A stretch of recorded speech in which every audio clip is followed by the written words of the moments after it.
जुलाई का दूसरा सबक काजी की दनाई पढ़ाती हूँ। सबसे पहले यहाँ अल्फाजवानी है कि काफ़िला, मुसाफर यानी काफ़िला एक ग्रोह कहते हैं, मुसाफिरों या ताजरों के ग्रोह कहते हैं। हवाले सौंपना, मुतालबा कहते हैं तकाज़े को, मुकर्रर अपनी बात या अपने कौल से फिर जाना, गलत फहमी, नासमझी, रंजीदा मतलब गमगीन, गमज़दा, अफसरदा। अब इस सबक में काजी की दनाई यानी कि काजी बोलते हैं जज को, दनाई समझदारी, अक्लमंदी। इसमें एक किस्म की एक कहानी बयान की गई है।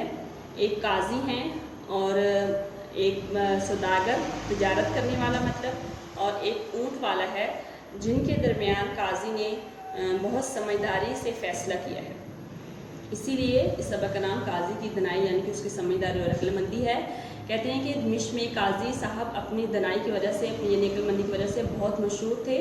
और वहाँ एक अजीबो गरीब मुकदमा जब उनके सामने पेश किया गया तो बताया जा रहा है कि उन्होंने किस अक्लमंदी और समझदारी से उस मुकदमे का फैसला किया।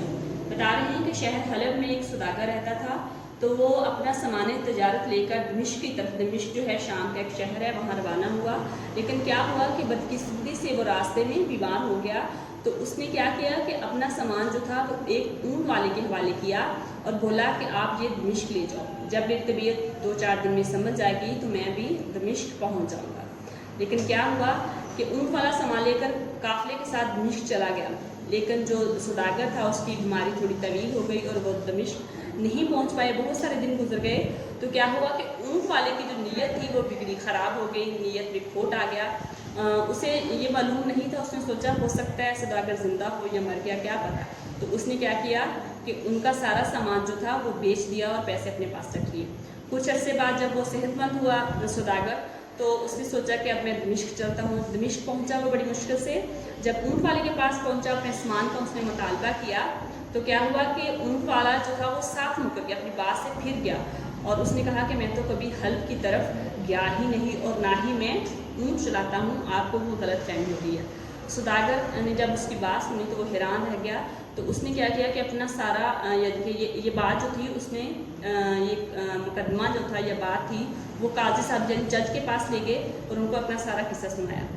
काजी जो थे उसने कहा कि जवाब दिया कि सौदागर को कि अगर आपके पास कोई गवाह है तो लाओ, क्योंकि गवाह के बगैर तो बात नहीं हो सकती है। सौदागर जो था वो बेचारा गवाह कहाँ से लाता, उसने कहा कि मेरे पास तो कोई गवाह नहीं है। तो फिर काजी साहब ने ये कहा कि भाई अगर गवाह नहीं है, गवाह नहीं ला सकते, तो जो कुछ ये ऊँट वाला कहता है वो सच है, क्योंकि ना वो ऊँट वाला है और ना वो कभी हल्ब गया है, ना कभी उसने ऊँट चलाया है। सौदागर ये फैसला सुनकर बहुत रंजीदा यानी गमज़दा हुआ और ऊँट वाले ने जब फैसला सुना कि मेरे हक में हो गया तो वो खुशी खुशी वहाँ से निकला। और अभी चंद कदम ही वो गया था जो ऊँट वाला था, तो काजी साहब ने आवाज़ दी, ए भाई ऊँट वाले। ऊँट वाले ने ये सुना तो फ़ौरन पीछे मुड़कर देखा।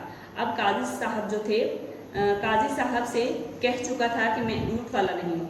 जब उन्होंने ऊँट वाला कह के बोला कि ए भाई ऊँट वाले, तो उसने फ़ौरन पलट कर पीछे देखा, जबकि वो काजी साहब से यानी जज से कह चुका था कि मैं ऊँट नहीं था। ए भाई ऊँट वाले ने जब फ़ौरन पलट कर देखा तो वो भूल गया था कि अभी वो काजी साहब से कह चुका है कि वो ऊँट नहीं चलाता है। यानी कि यहाँ काजी की अक्लमंदी, उसकी दनाई, उसकी समझदारी को बयान किया गया है कि किस तरह उसने अपनी समझ, अपनी अक्लमंदी से उस यानी कि ऊँट वाले के झूठ को पकड़ा।